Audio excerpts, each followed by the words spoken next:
Hi everybody, welcome to another Community Spotlight. I am here with Katie McLellan from Cafe Lily. Hi. Hello. Thanks for being here. Thank you for coming. Tell me about who you are and what you do. Hey, I am one of the owners of Cafe Lily. Do a lot here, currently doing bookkeeping, Okay. hiring people, training people. If I have to, I'll serve. If I have to be behind the bar, I'll be behind the bar. If I have to be in the kitchen, it's definitely only salad station. Oh, okay. I will not touch the hot things. Okay. I'm afraid of burning myself. Are you wearing an Agnes Scott ring? Oh, yes. Okay, so tell me about your Agnes Scott experience. I was there during President Quiche. Okay. I graduated in 2010, and I actually started working here in January of 2010 as a hostess. Okay. And then I graduated during the recession. No one wanted us liberal arts students. Yeah. And then they just like, well, we like you as a hostess. Let's teach you bartend. Okay. And I mean, at this time though, I could not have told you if Pinot Grigio was a white wine or red wine. Yeah. And now I'm, a sommelier. So it's just. Are you? Yeah. Oh, awesome. We have lots to talk about then. Oh yes. So I love wine. You went from a hostess to now owner or Yes. co-owner. Yes. Tell me about that evolution. I feel like it was a good one for because I definitely had fun. So hostess, bartender, and then server, which is normally the opposite way. But I'm glad I did it this way. And I also, bartending in the beginning, I wasn't a drinker, so I didn't know what a martini was. I didn't know what a Manhattan was. It was a lot of information at once. Yeah. But I've bartended before, but I don't drink anymore. So now I'm like, I don't even know. I mean, I remember, but yeah, it just doesn't make sense for me to do that. Yes. And then I became a manager. Okay. And then a co-owner.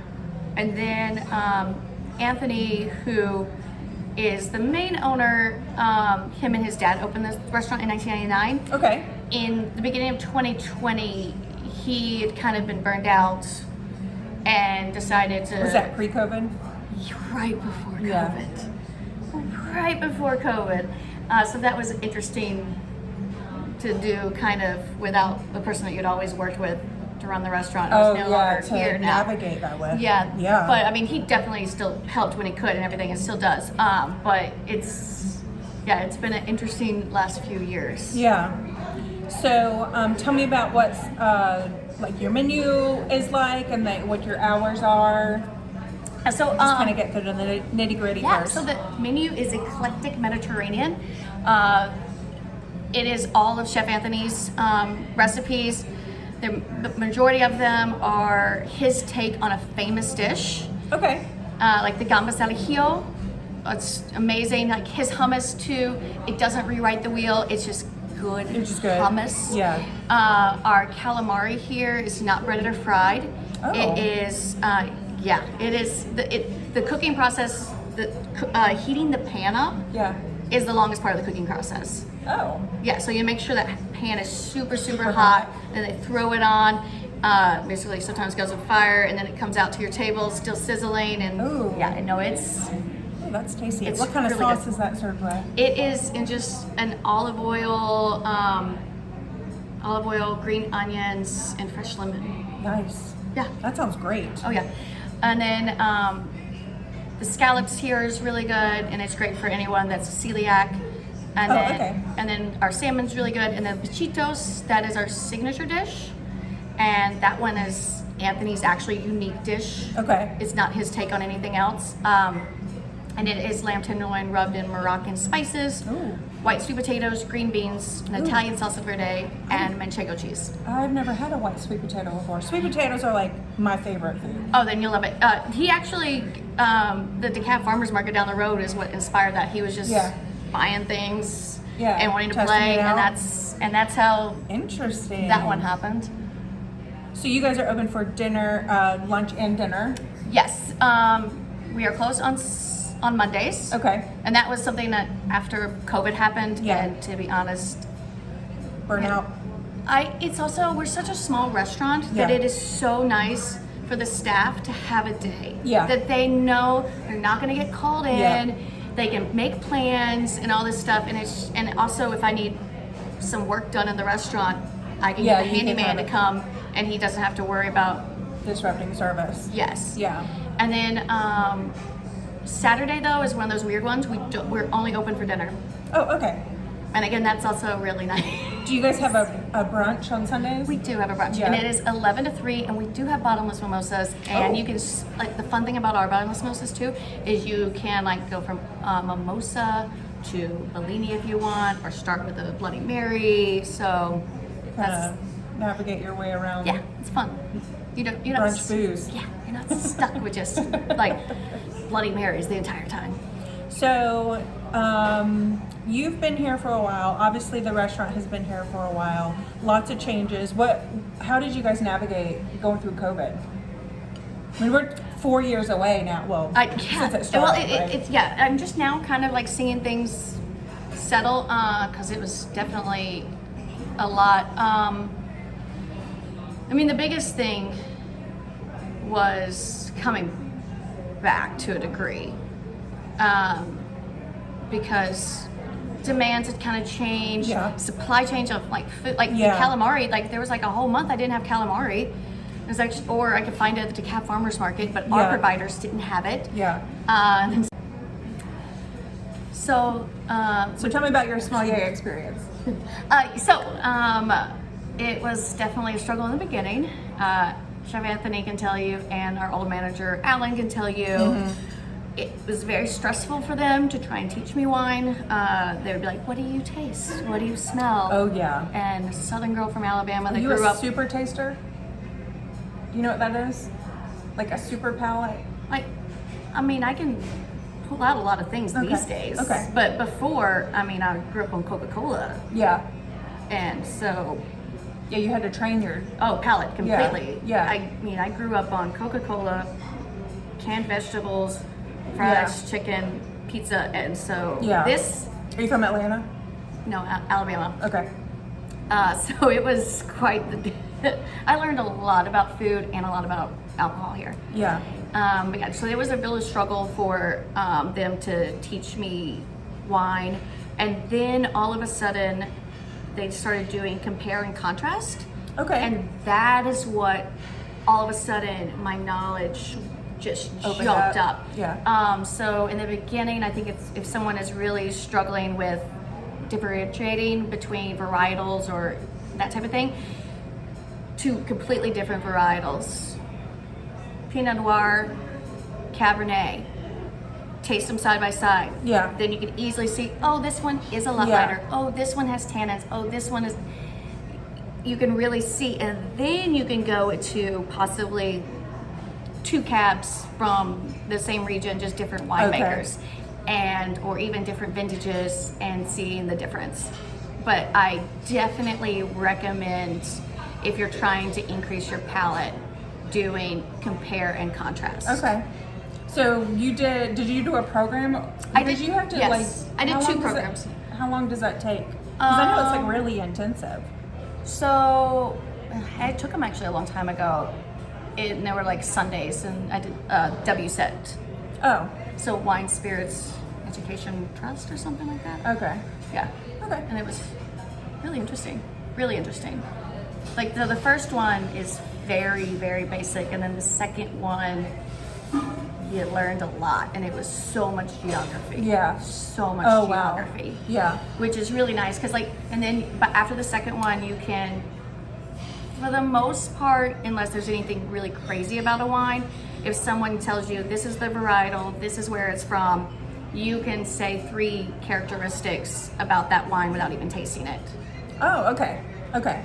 And then of course every now and then you're like, oh, what did they do? This is so different. Yeah. But for the most part, after you take that, you can. Yeah. I grew up waiting tables, and I bartended for a little bit, and I always enjoyed developing my wine knowledge, and the customers love it, and for you to be able to recommend something that pairs perfectly with a dish on the menu, I'm people go crazy over that. Oh yeah, it's so much fun. And anything that's here too by the glass that's open, we can do tastes. Yeah. And that's a lot of fun. And then because it's one of those things of too, like the wine doesn't change how the food tastes, but the food changes how the wine tastes. Yeah. Okay. And it is actually can be quite intense and amazing. So every now and then, like too, like when I'm eating food here, I will sometimes have like 3 different wines. Yeah. And taste and see which one I like better with that dish. Okay. So what are your current challenges right now running Cafe Lily? Do you have any? Yes, of course. It's a business that's like always going, and the restaurant business is a weird one, and that sometimes the majority of your income, like your money coming in, is within 2 hours. Yeah. So that the rush. So you have to be prepared. But one of the biggest ones right now, I think, is still kind of controlling costs. Yeah. Inventory and marketing. Like I haven't had time to do any marketing or anything, and that's well, hopefully this video can help hopefully I know I would love it, but that's because right now, I mean, knock on wood, like my staff, I'm really liking them. They're awesome. They're hard workers. They're pleasant to be around. We can joke, laugh, and then also when it's busy, everybody knows what they're doing. Yeah. And that's invaluable in a restaurant. Amazing, because there was with COVID too, there was so much knowledge that disappeared from the restaurant industry. Where like it's just the funniest things of like teaching like our coffee things of like how to like screw the cap on to where it flows perfectly, because people are like, it's broken, and I'm like, no, you just put the cap on wrong. And you miss all that knowledge. Little things, and then like it's just little things, and like how to remove plates without like having silverware going crazy, and just there was a lot, but it's looking awesome. Looking better. Yeah, that's great. It was always so just, I don't know, awesome to be in a to work in a restaurant, and it's like a well-oiled machine. Oh my gosh. I mean, everybody's taking care of everybody else, and they're handling their stuff, and it's just, like clockwork. It's awesome. Yeah, that is. So running a restaurant, it's definitely stressful. Yeah. But on like a Saturday night, when everyone's doing their thing and the customers are laughing and enjoying themselves, and even the servers look like they're enjoying themselves, it's flow. An amazing feeling. Yeah. It is so nice. So nice. Like that's one of my favorite parts about running a restaurant. Yeah, so I mean, you guys have been here for so long that it's you're kind of one of the institutions in downtown Decatur. So I would think that you wouldn't. I mean, you definitely want to market and be marketing, of course, but then you've also got that brand recognition. Yes, but then you also have, we're older and we're only as good as our last time. What if you came and we had an off day? Yeah. Or something, or like you had one of the servers that we ended up having to let go. Yeah. Because they were horrible servers. Yeah. But you came in and you're like, oh, this place is awful again. Yeah. And they're like, nope, not me. And then, I mean, so So that's one of the things too. And then sometimes, there's just too many new shiny things that people forget about us. What do you love about being in Decatur, the Decatur community? Oh my gosh, yes. Yeah, no. I like Decatur because it feels like a small city, like within like a bigger population. Does that make sense? No, that's exactly how I would describe it too. Yeah. Coming from a small town in Alabama, like. Oh yeah. But I love the city life, and I'm like, Decatur fits. Yeah. Fits all of that. Yeah. And then, like the customers too. They're educated. They're well traveled. Nice. I mean, there's several of them that have my phone number, and like we talk, and like, and if they come in the door, and we're gonna give them a hug, and that's just it's nice. Yes. Yeah. So if you needed anything from the city, I don't know if that's a fair question. Like, what might that be?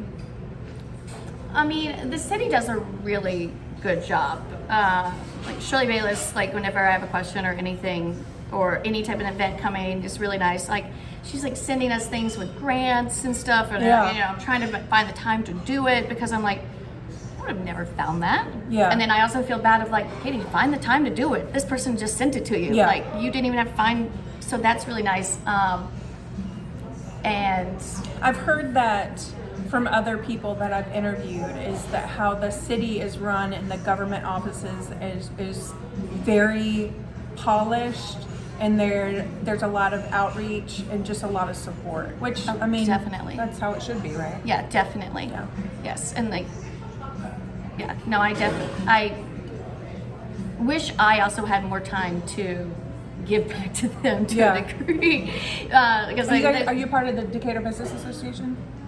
You should. I know. There's a meeting on Thursday. I know. That's one of the things of like, I just hired a new manager, so I'm hoping that one of the things that I'm trying to do is become more of an owner than a manager. Okay, got it. So that I'm not tied to this restaurant as much in a sense that I can't leave the premises because someone has to have my key, someone has to have my code, like someone has to be able to write checks, that type of thing. If I can have someone else do that and I can come and go and do other little things like that is the goal. Yeah. So.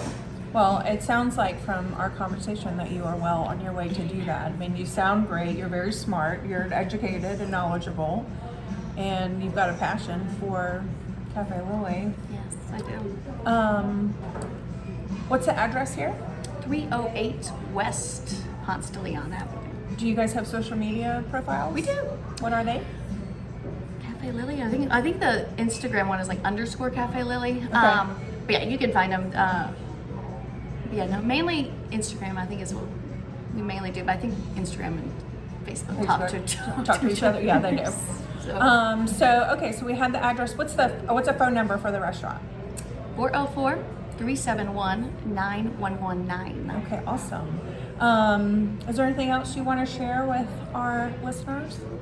No pressure? No, like Whiskey Wednesday is one of my favorite days. Awesome. We have a whole list of just $5 whiskey drinks. The No Vacancy is on there, and we house make our own Falgrim, and it is so delicious. Oh, okay. I also have a Gold Rush that I love.